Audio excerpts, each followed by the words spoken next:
Hello les amis, c'est Nanto Valentine pour Philosomix. Aujourd'hui, je vous propose une vidéo un peu particulière, puisque j'ai eu l'honneur de discuter son à l'image, bruitage, sound design, doublage et formation avec Gaëtan Tessier d'Audio Workshop. Pour ceux qui ne connaîtraient pas Audio Workshop, il s'agit d'une boîte de post-production audio pour le cinéma, la télé et les jeux vidéo, qui est basée à Montpellier, donc à côté de chez moi. Et puis, c'est une boîte qui propose aussi des formations professionnelles au métier du son. Alors notez qu'il s'agit là de ma toute première interview vidéo, donc j'espère que vous serez indulgents parce que j'ai eu quelques galères techniques. Caméra qui se déclenche pas ou qui s'arrête de tourner pour cause de chaleur estivale. Tournage long en lumière naturelle, mode multicam, donc niveau colorimétrie, ça tient pas hyper bien la route, etc., etc., etc. Bref, l'important, c'est pas à quoi ça ressemble, c'est ce que ça dit. Et croyez-moi, là, il y a de la matière. Et puis bon, je tâcherai de faire mieux la prochaine fois, faut bien apprendre de ses erreurs. Enfin voilà, avant de commencer, comme d'habitude, merci de vous abonner si ce n'est pas déjà fait, d'activer la petite cloche, de mettre un petit pouce en l'air si mes vidéos vous plaisent, et puis surtout de partager, puisque c'est très important pour l'avenir de la chaîne. Merci d'avance. Et au fait, petite nouveauté, vous pouvez maintenant soutenir plus concrètement la chaîne en achetant le single que je viens de sortir, qui s'appelle Faire du bruit. Je vous laisse le lien Bandcamp dans la description. À ce propos, sachez que nous ne comptons pas activer la monétisation via la publicité sur YouTube, pour la bonne et simple raison qu'à l'échelle de Philosomix, ça rapporterait même pas de quoi se payer un paquet de cacahuètes, donc il n'y a pas de raison de vous imposer ça. Du coup, nous comptons faire appel à votre générosité, et là, pour le prix d'un simple café, vous soutenez la chaîne, et en plus, vous avez un super morceau de musique. Ok, je suis pas hyper objectif sur ce coup-là, mais quand même. Sur ce, c'est parti pour l'interview.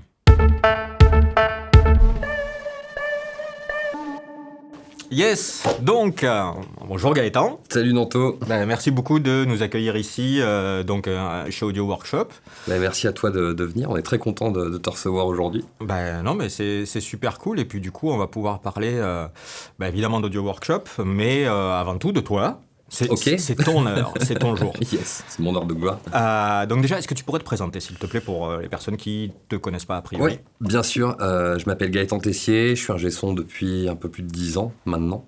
Et voilà, tu veux que je te parle de mon parcours ou Ouais, carrément. Ok, super.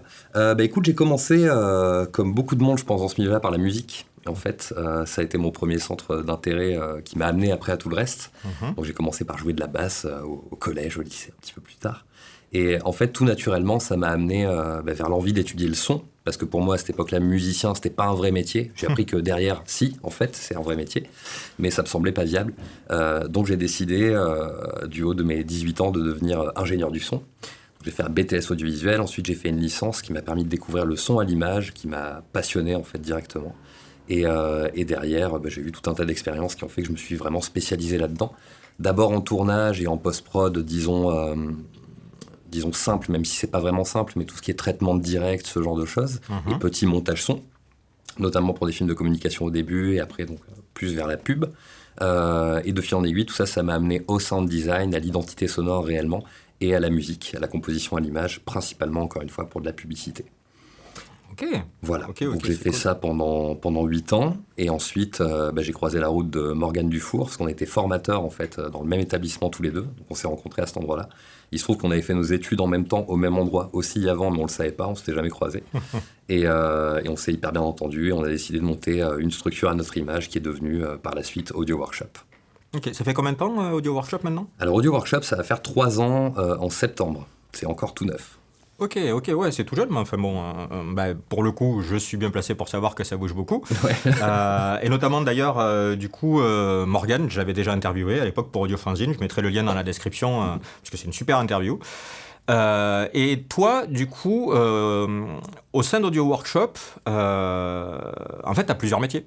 T'en as pas qu'un seul? Ah oui, complètement. Et d'autant plus depuis qu'on a monté Audio Workshop, en fait, où je change complètement de métier, puisque je passe beaucoup plus en gestion. Mais à la base, chez Audio Workshop, on s'est pas cantonné à un secteur d'activité. On a fait déjà beaucoup de choses et on a proposé des services à beaucoup de gens très différents. Ce qui fait qu'aujourd'hui, on a l'opportunité de faire du son pour des jeux vidéo, pour du film, pour du support aussi de communication, de la publicité, comme j'en parlais tout à l'heure. Vraiment des choses très variées. Et dans ces choses très variées, de faire encore plus de choses très variées. C'est-à-dire qu'on peut gérer, typiquement, là en ce moment, on est beaucoup sur des sujets qui ont trait à la voix, où on fait énormément d'enregistrements, surtout pour du jeu vidéo d'ailleurs, et tout le pipe qui va avec derrière, hein, c'est-à-dire édition de voix, traitement, intégration, etc. etc. On peut faire aussi de la musique originale, évidemment, sur des projets. On peut faire, je sais pas moi, de la prise de son en tournage. Enfin, on fait énormément de choses. Et moi, pour le coup, au départ, donc c'était principalement montage son et composition musicale. Et petit à petit, ça a glissé, puisqu'on a monté une offre de formation aussi chez Audio Workshop. Donc Morgane et moi étions les 2 formateurs en fait à la base, à l'origine du projet. Et aujourd'hui, on a monté toute une petite équipe autour de nous. Et mon rôle, du coup, s'apparente plus à de la gestion de toute la partie formation chez Audio Workshop. Ok, d'accord. Bon, et histoire de faire un peu de name dropping dans vos clients, donc du côté pôle post-prod et production audio de Audio Workshop, au niveau des clients et des projets, il y a des trucs plutôt cool quand même. Il y a des trucs très bien. En tout cas, on est super content. En 3 ans, on ne s'attendait pas à ce que ça prenne une ampleur aussi importante. En tout cas, à toucher des gens tels qu'on les touche aujourd'hui. Les personnes qui nous ont permis de mettre le pied à l'étrier et qui sont aujourd'hui des gros clients pour nous, c'est Ubisoft, entre autres, qui nous a fait bosser au départ sur Assassin Odyssey et sur Ghost Recon Breakpoint. Et ensuite, un petit peu plus tard, sur Immortal Phoenix Rising et sur Riders Republic. Donc voilà, c'est des clients quand même réguliers avec qui on s'entend très bien. Et la collaboration se passe excessivement bien, donc on est très content. Ensuite, il y a quand même pas mal de studios indés aussi à Montpellier. Je pense à Digixart qui a fait un gros jeu qui est très attendu du coup par la communauté, qui sort très bientôt, pour lequel on a eu la chance de réaliser toutes les voix en anglais en plus, ce qui n'était pas forcément gagné au départ à Montpellier. Mais on s'est rendu compte qu'il y avait vraiment beaucoup de talent et beaucoup de natifs aussi anglais à Montpellier. Mine de rien, c'est une ville qui brasse quand même pas mal de monde. Ouais, c'est assez cosmopolite. Voilà, c'est ça. On a en film, on a eu l'opportunité de faire des choses pour Netflix, de mixer quelques épisodes. Alors, c'était un truc assez marrant. On a fait du mixage en langue arabe à Montpellier pour des séries Netflix. C'était assez rigolo. On a eu l'opportunité de travailler en pub aussi pour des grandes enseignes. On a bossé pour Renault, on a bossé pour Budweiser. Pas mal de gros clients comme ça. Et là, en ce moment, les sujets qui nous préoccupent, c'est principalement du documentaire. Et encore une fois, du jeu vidéo, comme je le disais, parce qu'on a 4-5 projets de jeu en même temps dont je ne peux pas trop parler. Ouais, oui, forcément, NDA. Voilà, c'est ça. NDA, Non-Disclosure Agreement, il faut garder le secret parce que c'est secret. C'est pas sorti.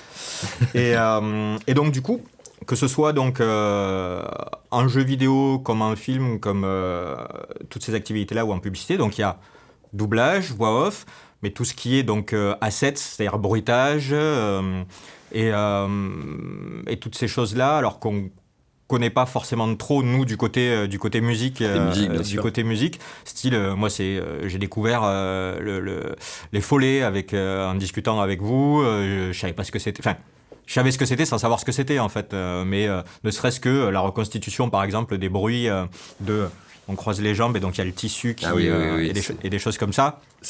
C'est assez c'est beau à voir d'ailleurs ce qui se passe aussi, ou ne serait-ce que est-ce que donc ça c'est pas toi qui le fais, c'est une des personnes qui bosse avec toi, mais est-ce que tu peux dire comment on fait pour simuler le brisage de nuque d'une personne? Alors en fait généralement tout ce qui est punch, son de coups, son un peu organique, ce qu'on appelle le guts, le gludu, tout ça. La plupart du temps, c'est fait avec des fruits et légumes. Alors, c'est un truc qu'on commence à voir un petit peu sur des vidéos making-of, des choses comme ça. C'est trouvable assez facilement maintenant sur Internet. Mais c'est vrai qu'avant, tout ce qui était de l'ordre du bruitage, tout ça, c'est du bruitage. C'était vraiment des choses qui se transmettaient d'un bruiteur à un padawan, si je peux dire ça. Et c'est vraiment un métier de niche. Encore aujourd'hui, il y a très peu de bruiteurs en France. Et c'est que des petits trucs comme ça qui sont issus de l'expérience, où en fait, la plupart du temps, on détourne des objets qui n'ont pas du tout cet usage-là à la base.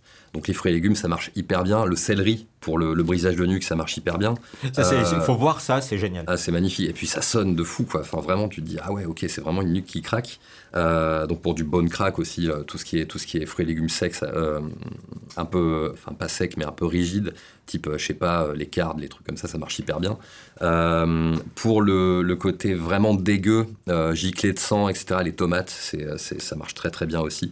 Et c'est vrai que c'est ça aussi la chance que je trouve aujourd'hui dans mon métier, c'est que je côtoie plein de professionnels qui sont vraiment spécialisés dans des domaines très spécifiques pour le coup, parce que le bruitage, encore une fois, on n'en trouve pas partout.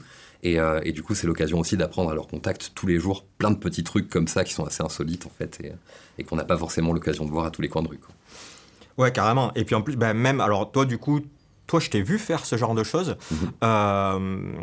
notamment aussi pour des véhicules, non seulement de faire de la prise sur site, mais en plus de rajouter de la synthèse derrière pour rendre ça plus réaliste à l'écran, parce qu'en réalité, le bruit véritable ne suffirait pas. Ne suffit pas, complètement. Généralement, on a tendance à gonfler, que ce soit en montage son ou en synthèse derrière, parce que, moi, typiquement, j'ai réalisé beaucoup de films produits pour Renault, où j'ai fait tout le son, donc vraiment prise de son sur le tournage, et ensuite toute la post-production derrière, musique comprise, etc.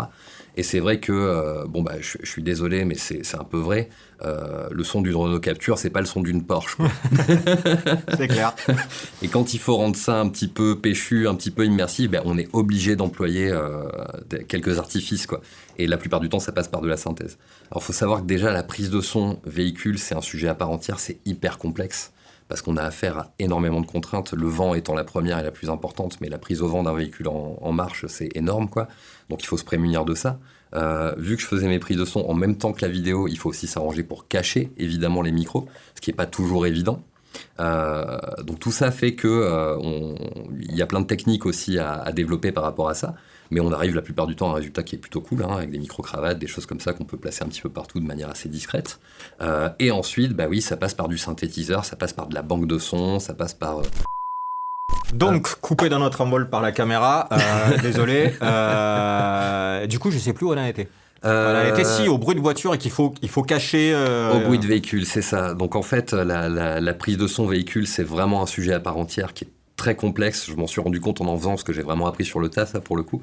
Parce que on est sujet à plein de contraintes qui sont énormes en matière de prise de son, le vent étant vraiment la première et la plus importante, mais aussi le fait d'arriver à isoler, le son du pot d'échappement qui est quand même assez caractéristique la plupart du temps, le son du moteur. Il faut savoir que si on prend que le son du moteur à l'avant, on a un son qui est hyper aigu, qui est pas très joli. Donc en fait, c'est que des choses comme ça qu'on apprend par l'expérience et qui permettent finalement d'avoir une prise de son correcte, mais qui malgré tout ne suffit pas et qu'il faut renforcer en fait derrière.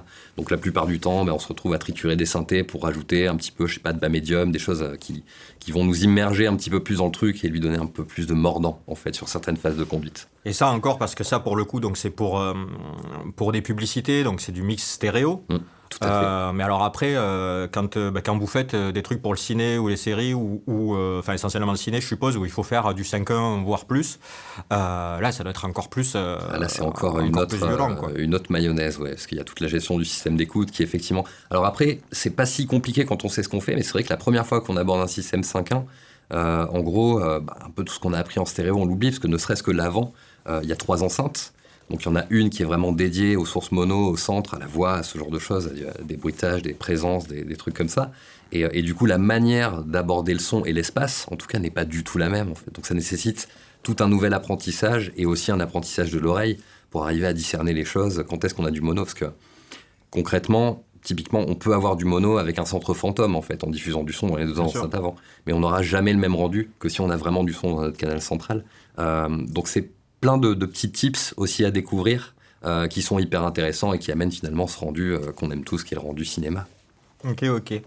Et donc justement, ça nous permet de basculer de l'autre côté, l'autre pôle d'Audio Workshop, le pôle formation, puisque du coup, vous dispensez plusieurs types de formations pour plein de métiers différents, finalement, pour tous ces métiers qui sont du son à l'image ou aux jeux vidéo, ou même récemment, j'ai vu carrément des formations pour tout ce qui est doublage, voix off, etc., etc. Complètement. En fait, on est parti vraiment d'une formation son à l'image. Ça a été notre première formation qu'on a montée du coup il y a 3 ans quand on a lancé la boîte, qui était une formation qui avait pour vocation de former des techniciens au métier du cinéma. Ça pouvait être des gens qui faisaient de la musique, ça pouvait être des gens qui avaient un parcours préalable. On leur demandait quand même un parcours préalable en son.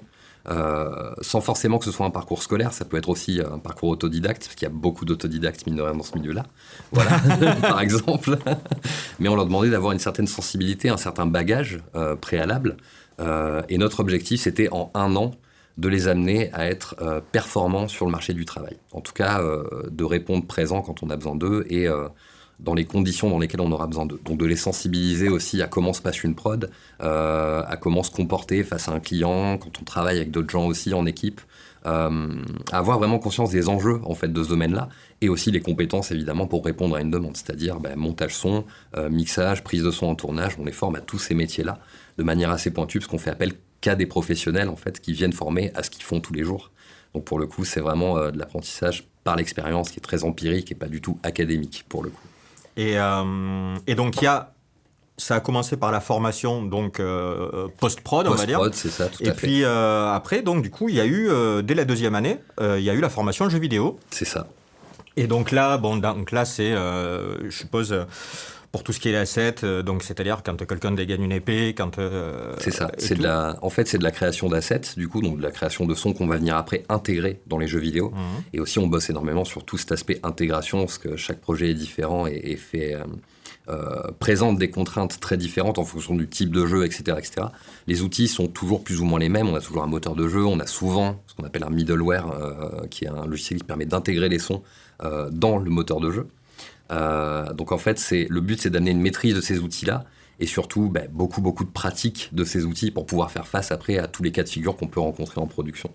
Donc typiquement. D'ailleurs, pardon, je te coupe, mais dans ces formations-là, du coup, vous bossez justement avec d'autres écoles qui vous permettent de faire bosser tout ce petit monde sur des projets concrets. Donc des étudiants en animation, par exemple, ou des étudiants, je sais pas, en jeux vidéo ou des choses comme ça.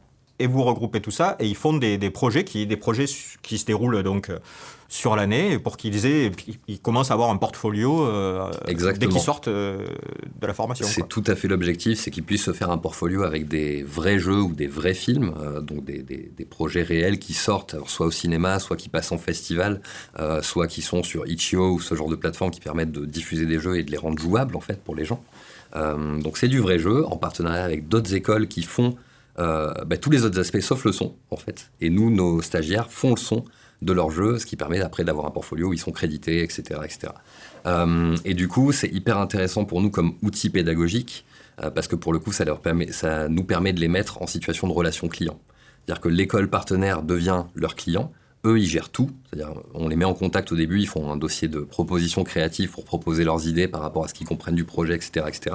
C'est l'école partenaire qui choisit la proposition qui lui semble la plus adaptée. Donc il y a déjà une certaine forme de mise en compétition, mais qui est très saine en fait. Le but, c'est pas de se taper dessus, le but c'est de chercher à faire la meilleure proposition possible et surtout de montrer qu'on a compris le projet. Donc l'école choisit la proposition qui lui plaît le plus. La personne qui a proposé ça devient lead du projet. Donc il y a tout un aspect gestion de projet aussi qui est hyper précieux après quand on travaille. Et on constitue une équipe autour d'elle et cette équipe-là réalise le son du projet sur toute l'année. Ce qui fait qu'ils gèrent tout et nous, en gros, tant que ça se passe bien, on n'a aucune raison d'intervenir, quoi. Ça, c'est super parce que mine de rien, on oublie très souvent que tous ces boulots-là, ok, il y a des aspects techniques, il y a des aspects artistiques et tout ça, mais il y a de l'humain, il y a vachement de l'humain, il y a des relations humaines, donc il faut savoir gérer ça parce que c'est pas forcément évident, surtout que comme c'est des métiers passion, ça peut très vite rentrer entre relations professionnelles, mais en même temps amicales, mais en même temps il faut rester quand même pro, et donc la frontière peut être difficile à gérer. Et il peut y avoir des questions d'ego, il peut y avoir plein de choses en fait qui rentrent en jeu. Et pour le coup, dans la gestion de ce genre de relations, même nous au quotidien sur la partie studio, du coup, franchement c'est au moins la moitié de ce qui fait qu'on travaille aujourd'hui, quoi. C'est outre la compétence, ce qui fait la différence, c'est l'humain. Et c'est cette capacité à avoir une relation de qualité avec les gens, à s'intéresser à leurs projets, à aller plus loin aussi que ce qu'on demande la plupart du temps, et à trouver des solutions, tout simplement. C'est un peu le cœur de notre métier. Je sais que c'est un truc que tu aimes dire assez souvent, mais c'est vraiment le cas, quoi. Carrément. Et justement, donc, moi, pour le coup, je suis intervenant, je donne des masterclass dans la formation post-prod. Il y a plein d'intervenants comme ça. Et ce qui est bien, c'est que ça fait fonctionner le réseau. Parce que, encore une fois, pareil, même la relation humaine, c'est très très important, compétences techniques, artistiques, tout ça. Mais si t'as pas de réseau, tu bosses pas. C'est ça. Et là, ils construisent leur réseau en étant formés par des professionnels, des gens qui exercent, qui sont pas formateurs de base. Leur véritable travail, c'est de bosser leur matière, quoi. C'est ça. Qui font de la formation. Et en même temps, ils se font aussi finalement leur futur réseau, puisqu'ils rencontrent des étudiants qui, eux, vont devenir les futurs animateurs, les futurs créateurs de jeux vidéo. C'est ça, travailleurs de demain dans les entreprises. C'est un peu l'idée, en fait. L'idée de base, c'était d'aller chercher la compétence là où elle est, c'est-à-dire dans les studios, dans les prods, et pas d'avoir des profs qui ne sont que profs et qui sont un peu déliés de ce qui se passe vraiment sur le marché du travail. Mais c'était aussi que les stagiaires puissent avoir des référents après pour leur vie professionnelle. Et chaque masterclass, notre manière de l'aborder, c'est effectivement, vous allez avoir une transmission de connaissances, mais c'est aussi l'occasion de poser plein de questions et de développer une vraie relation avec ces gens-là, qui la plupart du temps sont ravis de partager des choses autour de leur métier, parce que, encore une fois, comme tu le disais tout à l'heure, c'est des métiers passion, donc on est toujours content d'échanger avec des gens qui sont intéressés, moi le premier. Et du coup, ça leur permet de pouvoir se retourner après vers des gens quand ils ont des questions sur leur vie professionnelle, sur comment on aborde tel ou tel aspect, sur purée, je comprends pas, enfin je sais pas, j'ai postulé à tel endroit, ça a pas marché, est-ce que tu peux me faire un retour sur ma candidature, ce genre de choses, est-ce que tu peux me conseiller, qu'est-ce que je dois faire pour la suite? Voilà, c'est toujours intéressant en fait d'avoir ce genre de personnes. Et le réseau est aussi constitué par les écoles partenaires d'ailleurs, parce que les étudiants de ces écoles-là finalement vont travailler aussi dans les prods, et c'est important d'entretenir aussi ce genre de relations après les projets.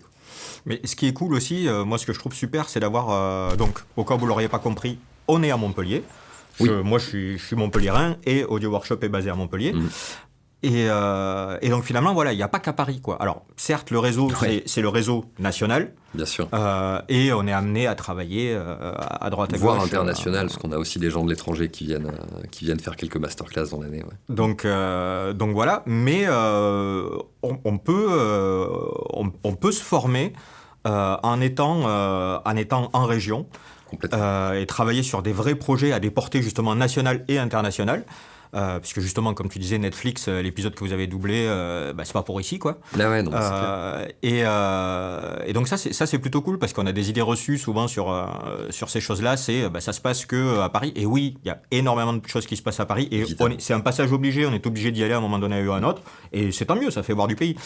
Mais en fait, ça a tendance à changer, et particulièrement vu la période qu'on vient de traverser. Et nous, on le sent vraiment au studio. C'est qu'à la base, oui, effectivement, passer par Paris, en tout cas, c'est un énorme raccourci. C'est beaucoup plus compliqué de s'en sortir quand on reste en région. Mais aujourd'hui, on se rend compte que la majorité des studios avec qui on travaille, ils savent pas où on est, ou s'ils le savent, c'est pareil en fait. Pourquoi ? Parce qu'on travaille à distance, on travaille en remote, on a plein d'outils qui se sont beaucoup démocratisés pendant cette crise du Covid. Et du coup, aujourd'hui, qu'on soit à Paris ou ailleurs, ça marche, quoi.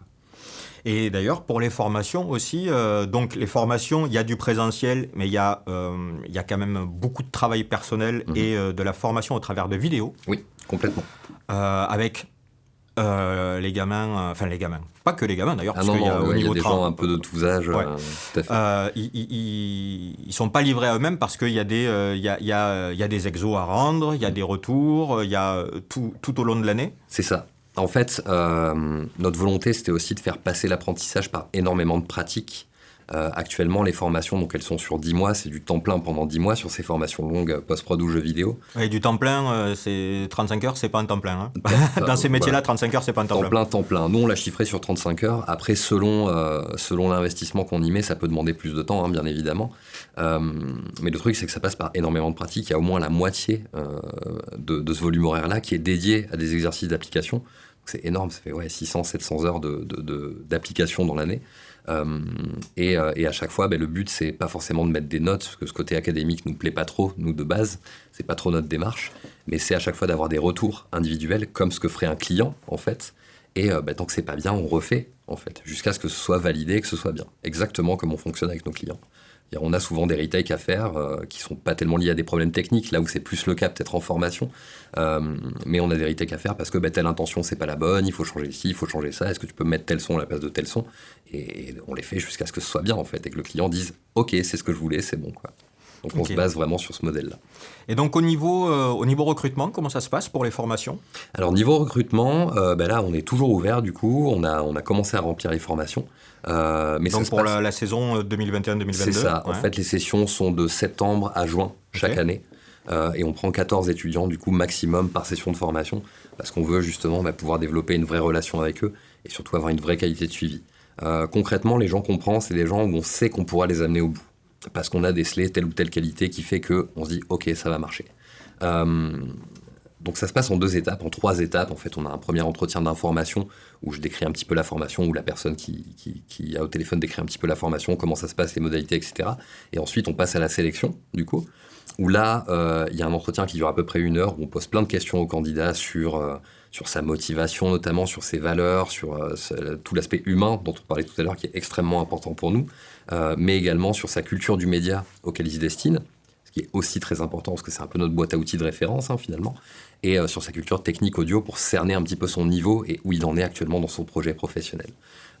Et ensuite, la dernière étape, c'est des tests techniques, où on a un test où on doit resonoriser en fait une petite séquence de film ou une séquence cinématique de jeu vidéo selon la formation visée, et une analyse de séquence, encore une fois, ou de jeu, à proprement parler.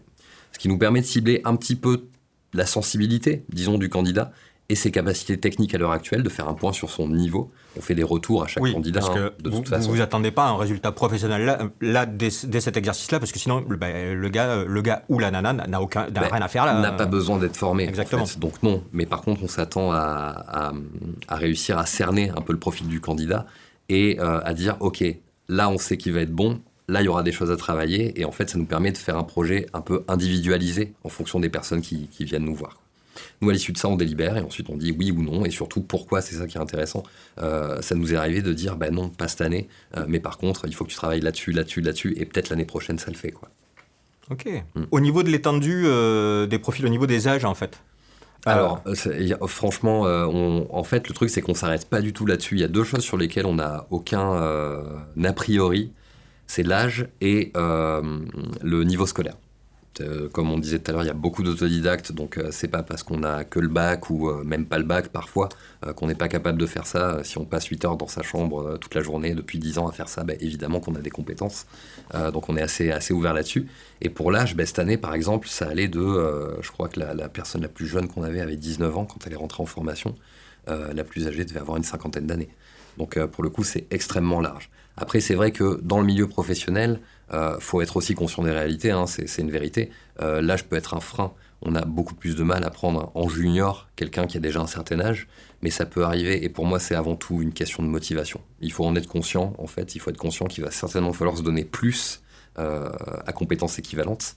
Mais voilà, rien n'est impossible. Après, de toute façon, au niveau de ces métiers-là, quoi qu'il arrive, au niveau de la motive, c'est quelque chose qui est toujours exigeant parce que c'est, mine de rien, c'est des métiers passion et donc beaucoup tentent. Et ce qui fait défaut, c'est rarement les compétences techniques. Alors évidemment, ça arrive. Non, mais ça s'apprend. Mais ça s'apprend. La motive, il faut. Mais justement, durant l'année, comme vous les, mine de rien, vous les malmenez un peu.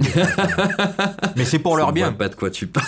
mais c'est super parce que ça les met aussi non, c'est vrai. dans des conditions qui font que ça va leur servir plus tard, quoi. Exactement. En fait, on les met en conditions de prod. Et parfois, la prod, il peut y avoir des périodes où c'est calme, entre guillemets, c'est-à-dire un flux de travail normal, mais il peut y avoir des périodes à flux tendu. Et nous, parfois dans l'année, on les met face à ça, face à cette surcharge en fait, de projets et de travail, parce que c'est un outil pour eux pour la suite. Et il y a un truc qui pour moi est essentiel quand on commence à bien marcher dans ce domaine-là, c'est l'organisation en fait. Être capable de prioriser les tâches, être capable aussi de sortir un peu du perfectionnisme. C'est un métier qui est très minutieux, où il faut être très minutieux et très attentif à ce qu'on fait, mais à un moment il faut savoir aussi dire là c'est bon. Là, mon travail, il est fait et je passe à autre chose. Et vu que c'est un métier passion dans lequel, encore une fois, il peut y avoir aussi beaucoup d'ego et un rapport à son travail qui est très passionnel, justement, c'est difficile au départ de pouvoir dire « Ok, là, c'est bon, j'ai fait mon taf, je passe à autre chose parce que la priorité, maintenant, c'est autre chose, en fait. » Alors, c'est le genre de truc, justement, moi, pour m'y être confronté très récemment, parce que moi, je bosse essentiellement pour les autres. Et en fait, pour les autres, j'ai jamais ce problème-là, parce qu'en fait, le Final Cut, c'est pas moi qui l'ai. Exactement. Et c'est très agréable, en fait. Alors que quand on travaille sur ses propres trucs, où on est le patron de A à Z, c'est beaucoup plus compliqué. Parce que justement, question d'ego, et puis on se pose des questions qu'on se poserait pas si on avait un rôle bien défini, bien précis. Mais il faut avoir cette habitude-là, d'avoir ce rôle bien défini aussi pour quand on bosse justement au sein d'une prod, pas déborder de son cadre. Exactement. Et suggérer des choses, c'est toujours... Et c'est très bien d'éventuellement suggérer, mais ça se sent aussi si on peut suggérer ou pas, si les personnes en face sont ouvertes ou pas. Mais par contre, aussi pas aller au-delà au-delà de ce qui est demandé, ou pas faire du trop alors que ça aurait suffi avant et que ça nous met dans la panade pour le reste, c'est très très important en fait de savoir ces choses-là. Aller au-delà, après, c'est hyper valorisable. Moi, je trouve ça super bien quand on dit, bon ben voilà, mon taf c'était ça, je te propose aussi ça en plus ou quoi, mais il faut le faire dans la limite des contraintes qu'on a en fait, c'est toujours ça. C'est si on a le temps, bah, évidemment, on peut en faire plus, il n'y a pas de problème. Si on est complètement à la bourre ou à la rue sur un truc, Il faut faire le taf. Il faut faire le taf avant tout, et c'est vraiment ça qui est très important. Et donc du coup, maintenant, avec donc vos anciennes portées, il y en a qui se sont bien au niveau du... On appelle ça comment ? Le taux de pénétration du marché du travail. L'insertion professionnelle. L'insertion professionnelle. Mon taux de pénétration, je trouvais ça chouette, mais c'est peut-être pas... Non, mais c'est pas mal aussi. C'est pas le bon média. On est sur YouTube, on n'a pas le droit de dire des choses comme ça. Ce genre de choses. Et donc, au niveau du marché du travail, sur les premières années, en fait, ça a plutôt bien marché. Alors ouais, la première année, ça avait très très bien marché, parce qu'on avait quelques partenariats du coup avec des studios qui étaient super, notamment avec Dubbing Brothers à Paris, qui embauchaient pas mal à ce moment-là, donc ils nous ont pris quelques stagiaires en fait. En termes d'insertion, sur la toute première année, on était sur un taux d'insertion qui était à 70%, ce qui est quand même beaucoup pour ces métiers-là. Parce que ces métiers, mine de rien, ça reste assez compliqué de trouver du travail dans des prods en tout cas. La deuxième année, ça a été beaucoup plus compliqué, parce que pandémie mondiale, et donc forcément c'est beaucoup plus compliqué. En fait, il faut savoir qu'il y a beaucoup d'entreprises qui en ce moment sont en politique zéro stagiaire, justement par rapport au Covid, et qui du coup ne prennent pas de stagiaires, alors que c'est la première porte idéale en fait pour intégrer le marché du travail derrière. Là où ça marche vachement bien par contre, c'est sur le jeu vidéo, parce que le jeu vidéo est un secteur extrêmement porteur à l'heure actuelle. Et là, pour vous parler de la promotion de cette année, il y a plus de la moitié de la promotion qui est partie en stage en fait déjà et qui est lancée. Je me fais aucun souci pour eux, je suis assez persuadé que ça va marcher très très vite, quoi. Parce que c'est des machines et parce qu'effectivement, ils ont pris un peu cher cette année aussi. Oui. Mais on n'a rien sans rien, voilà. Ben évidemment. Et donc, je suppose que vous gardez contact avec avec tous les élèves, enfin les élèves si on peut les appeler comme ça. C'est des élèves, comment vous les appelez ? Alors, c'est des élèves ou pas ? Concrètement, c'est des stagiaires en formation professionnelle. Voilà. Après, nous, ça dépend. Hein. On a enseigné aussi longtemps dans d'autres structures avant, donc c'est étudiants, stagiaires, apprentis. On les appelle un peu comme ça vient sur le moment aussi. Et donc, du coup, vous gardez contact avec... On garde contact avec eux, effectivement. Alors bon, après, ça dépend aussi des relations humaines qu'on a avec eux. Il y en a qu'on voit plus que d'autres, hein, bien évidemment. Mais on essaye de prendre des nouvelles quand même régulièrement, parce que c'est important. Et puis, ça fait partie du réseau, toujours. Et voilà. Le réseau, encore et toujours, quoi. Et quoi qu'il en soit, ils le savent, hein, la porte elle est toujours ouverte pour venir boire un café. Donc on est toujours super content en fait de savoir ce qu'ils deviennent et d'avoir des nouvelles, parce que mine de rien, encore une fois, les formations elles sont intenses, elles sont vraiment très très intenses en termes de volume de travail, mais aussi humainement, parce que quand on se retrouve comme ça dans des conditions un peu extrêmes parfois, forcément il y a des choses qui se passent au niveau humain.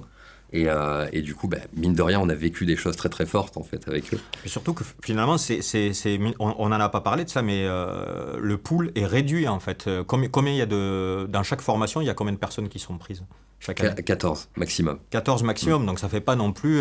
donc forcément, il y a des liens qui se créent plus facilement que s'ils étaient 40 ou plus. Exactement, c'était le principal intérêt, c'est ce que nous on y voyait au début, c'était cette possibilité d'avoir un vrai suivi auprès d'eux, de les accompagner peut-être de manière un petit peu plus individuelle que ce qui se fait dans d'autres structures, et surtout de garder un lien après, quoi. Et aussi d'en professionnaliser un maximum, parce que mine de rien, le milieu du travail et les opportunités d'emploi ne sont pas non plus extensibles. Il n'y en a pas 100 000 chaque année, donc voilà.